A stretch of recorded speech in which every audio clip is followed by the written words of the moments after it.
The fundamental thesis of anarchism is a rejection of hierarchy, centralized authority, and the state, and nothing embodies more than these things than the military, with their chain of commands.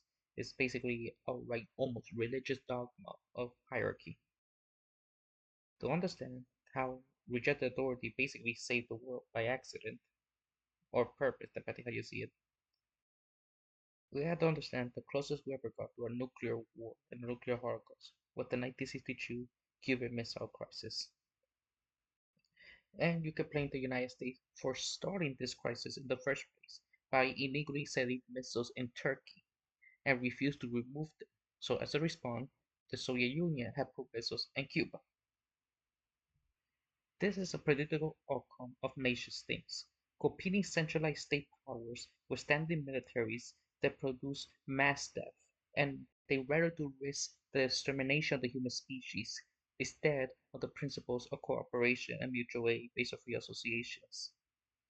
A concentration on decision-making power by small elite few, military defense of quote-unquote natural interests in their respective made-up borders, and superpower treaties smaller countries, in this case Cuba, as pawns in the game, and using an arms race as a normal form of policy.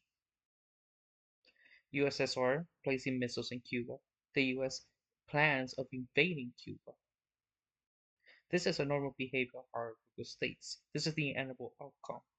This is not a result of bad leaders or miscalculations. The behavior for the US and USSR during this time were not more opposite. Both were capitalists.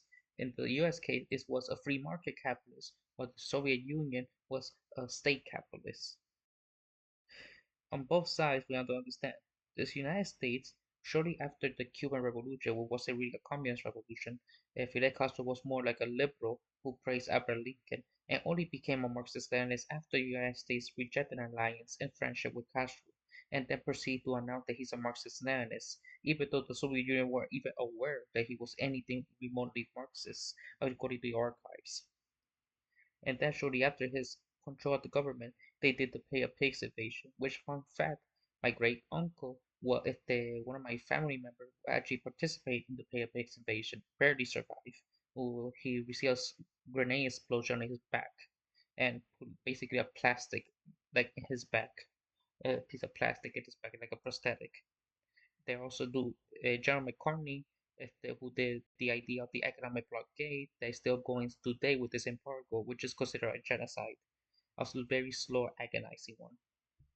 Also, we can't forget the Operation Mongoose, which was a series of state-sponsored terrorists against civilians in the against the Cuban people, and also the cancel Operation Northwood, where only with the Kennedy himself at the last position rejected, which was commit terrorism and kill civilians against their own people, blame it on Cuba as a justification to invade Cuba. And again, putting missiles in Turkey and threatening human extinction to maintain regional dominance. We also have, because as a response to the missiles in Turkey, they had secret missiles deployed in Cuba, used Cuba as a bargaining chip, and there was no democratic consent among the people of Cuba. And Fidel Castro was ignored during the crisis of the bargaining between the United States and USSR. The Cuban people, and by extension the Castro government, were completely ignored during the exchange, treating them more as pawns than actual sovereign people. And using these weapons of mass destruction institutionalized the central control of extinction level of weaponry, mass civilian targeting, and permanent blackmail against the people who dare to confront them with their consorting to genocide. And because of this, and again, the government of Cuba on the country was even ignored during this exchange. This is the problem with hierarchy in general.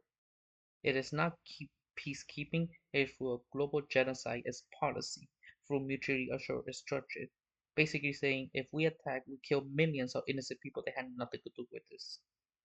This is a collective punishment, an authoritarian violence on a planetary scale, and a proof the state claimed the right to destroy humanity. This is the problem we have.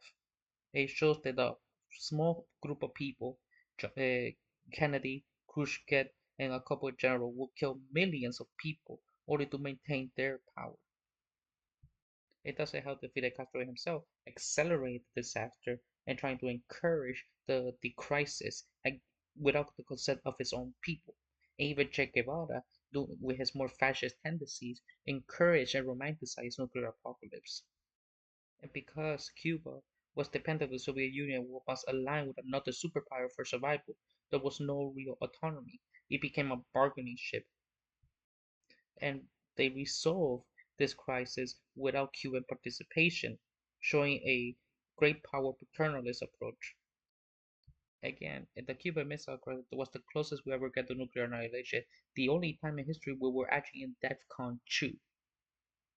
It shows you that states and their diplomacy exclude ordinary people entirely based on complete secrecies.